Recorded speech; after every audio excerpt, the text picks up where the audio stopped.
Hello साथीहरू। अहिले देश एकदम विषम परिस्थितिबाट गुज्रिरहेको अवस्था छ हैन।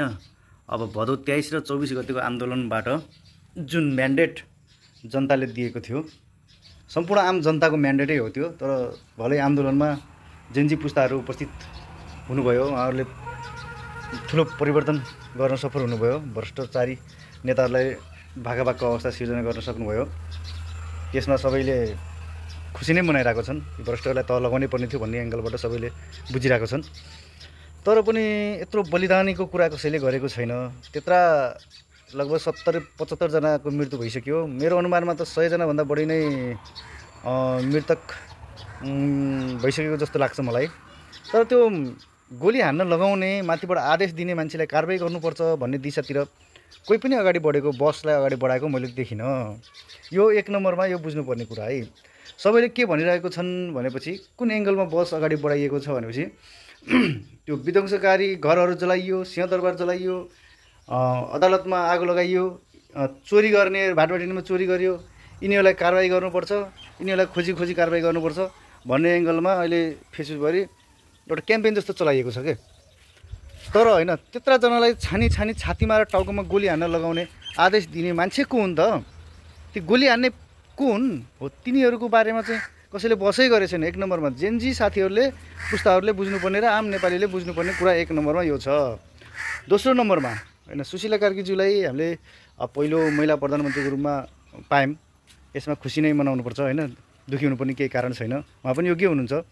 तर पनि प्रतिनिधि सभा विघटन गर्दाखेरि प्रदेश सभा चाहिँ किन विघटन गरिएन? अब यो प्रदेश सभाको के काम छ हेर्नुहोस्। अब यसले कुनै बिजनेस पनि पाउँदैन, कुनै एजेन्डा पाउँदैन, कुनै योजना पाउँदैन भनेपछि यो दुनियाँभरको सेवा सुविधा दिएर यिनीहरूको खर्च गरिराख्नु पनि आवश्यक के छ? योलाई चाहिँ किन राखिरहेको? यो चाहिँ मैले कुरो बुझिनँ क्या। यो खासमा किन राखेको यसलाई?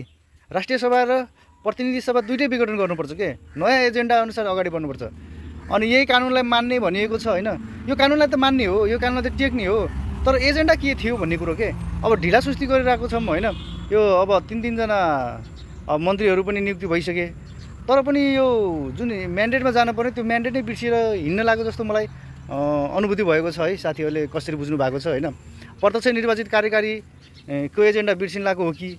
अब त्यो फागुन 21 गते चुनाव घोषणा गरेको छ। चुनाव घोषणा गरेर यिनै दलहरू, सबै भएका सबै दलहरूबाट प्रतिनिधित्व गर्दै चुनाव जितेर आउने हुन्। अब एकचोटि फेरि यो कानुनभन्दा बाहिर गएर किन बोल्यो भन्ने होला होइन। 2062-63 को आन्दोलनलाई हेरौँ न, इतिहासतिर पनि फर्केर हेरौँ न, बुझौँ न किन हो के।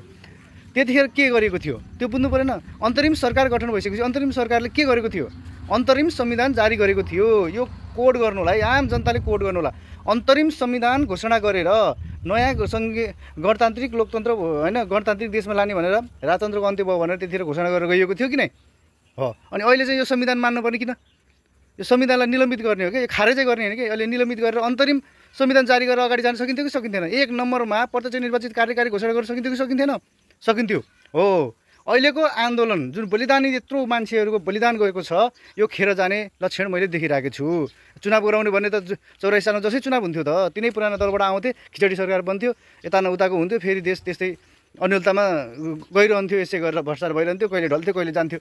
अब यो फागुन 21 गते हुने चुनावले पनि के कसैको बहुमत आउँछ?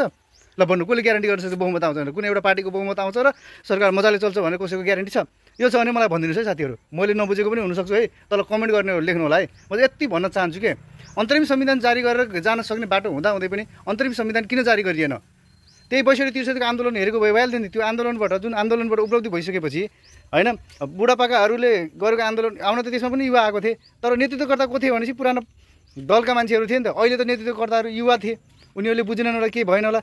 तर सुशीला कार्कीले त बुझ्नु भएको थियो नि त, बालनले पनि बुझेको थियो होला नि होइन। जसले ब्याक पछाडिबाट फोर्स, जुन फोर्स छ पछाडिबाट खेल्ने फोर्सले यो चाहिँ घुमाइरहेको छ। यो चाहिँ मलाई कति मन परेन। एकचोटि तपाईँले सल्लाह सुझाव दिनु होला के हो खासमा होइन। कोही बुझ्ने मान्छेले कमेन्ट पनि गर्नु है। यो चाहिँ कोड गर्नु होला, यो कुरालाई सबैले सेयर गर्नु होला। यो हाम्रो बलिदान, युवाहरूको बलिदान मर्दैछ। यो युवाले दिएको एजेन्डाभन्दा बाहिर जाँदैछ।